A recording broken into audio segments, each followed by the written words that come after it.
Blog number 2, Finding Space to Write. Sound sync up. Hi, baby. Come here.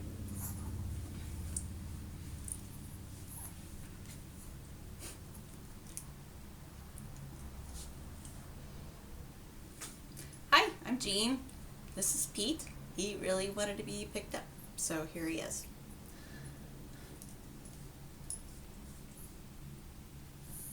One of the biggest challenges I'm dealing with right now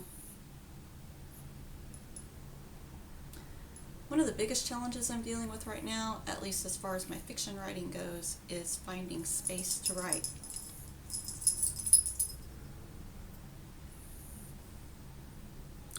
One of the biggest challenges I'm having right now, at least as far as my fiction writing goes, is finding a space to write. Because you need that writing space, right? That's just designated for writing. Because when you have that space, you go sit down in that chair and your brain is like, all right, it's ready to write. We're in the writing place. Let's go. And then the muse shows up and it's all good. And that just makes it, when you have that physical space, it makes it easier to get into the mental space that you need to be in for writing, fiction especially.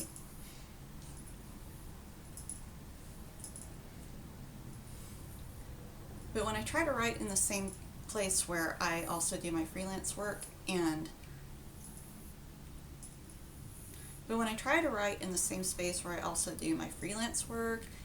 reading and just hanging out and Bible study and knitting and crocheting and watching TV, then when I open up my laptop and try to write in that space, my brain just wants to do all those other things, and I have to drag it kicking and screaming into the writing zone. And usually I can't really get there. Also, there are a ton of distractions.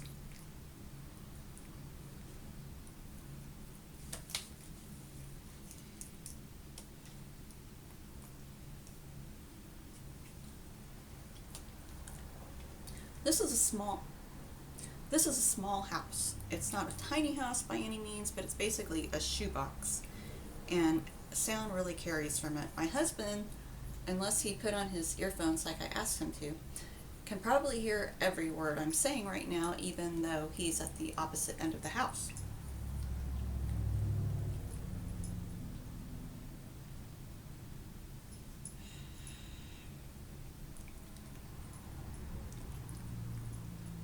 He also works at home, In addition to this guy, we've got two hungry. He also works at home, and in addition to this guy, we've got two attention-hungry cats and a turtle, but she doesn't really care that much about attention as long as she gets fed on time.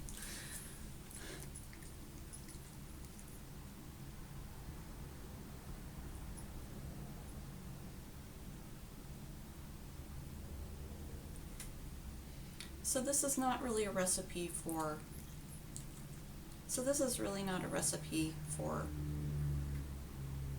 it's not really a recipe for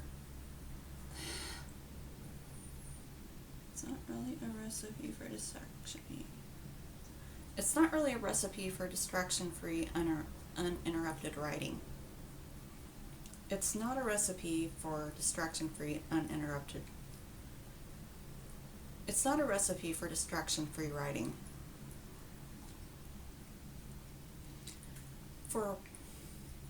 I'm going to set you down, buddy. Mwah. There you go. Bye-bye. Go over there. Good boy.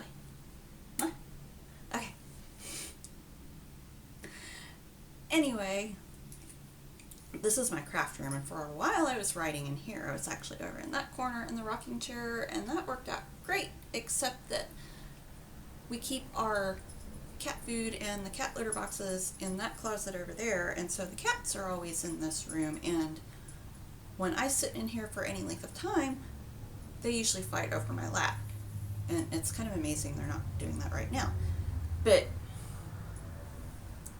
when I shut the door, of course, if I shut them out, of course, then they want in because I'm keeping them away from their food and their litter boxes. So then they scratch and cry, and that's also very distracting.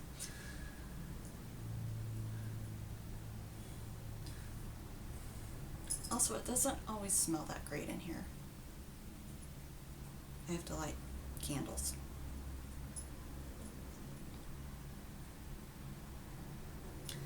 So lately, I've been trying to write in my bedroom.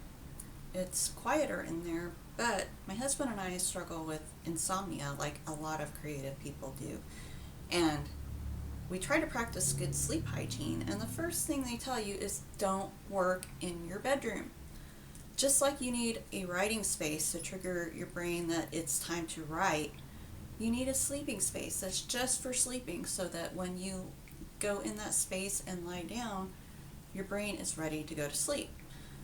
And when you work in your sleep space, then when you go to lie down, then your brain just wants to think about work and you don't sleep.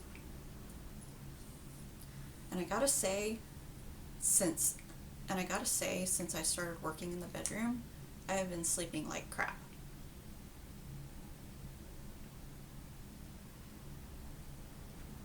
I guess I could always just leave and go to a coffee shop or a library, but I don't want to have. I guess I could always just leave and go to a coffee shop or a library, but I can't afford to buy overpriced coffee every day. And our local library isn't exactly so hot on enforcing the whole silence in the library policy. Besides, I don't want to have to leave the house every time I'm ready to write.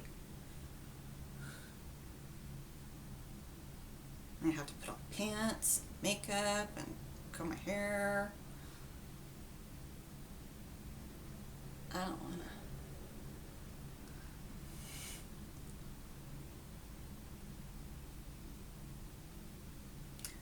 Since it's summer, I would just go outside and get some fresh air and sunshine, but it's summer in Oklahoma, and that means humidity and bugs and disease-ridden mosquitoes, which are everywhere after all the rain we've had lately. It's really nasty out there.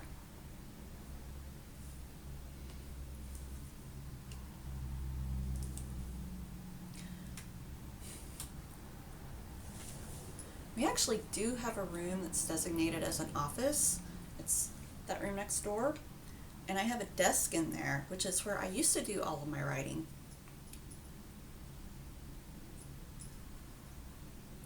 But it's become one of those rooms where we just throw all the crap that we don't want to deal with or figure out a proper place for.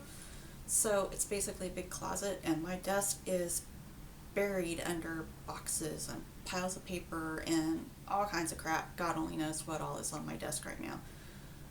I haven't sat at that desk in literally over a year, and you can hardly even see it when I walk in there.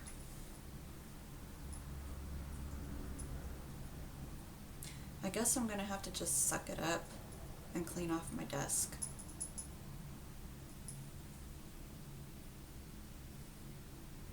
So I'm gonna make that a goal for my next vlog entry. The next time you see me, hopefully, I will have cleaned off my desk, either that or found another space, set up a designated writing space that is just for sitting my butt down and writing fiction. Preferably working on that sequel.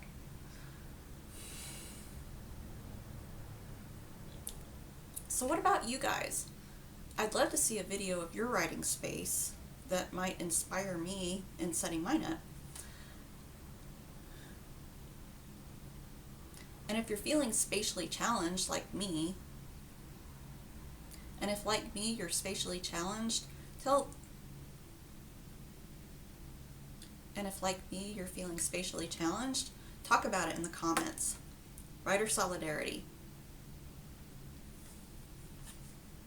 See you next time. See you next time. End.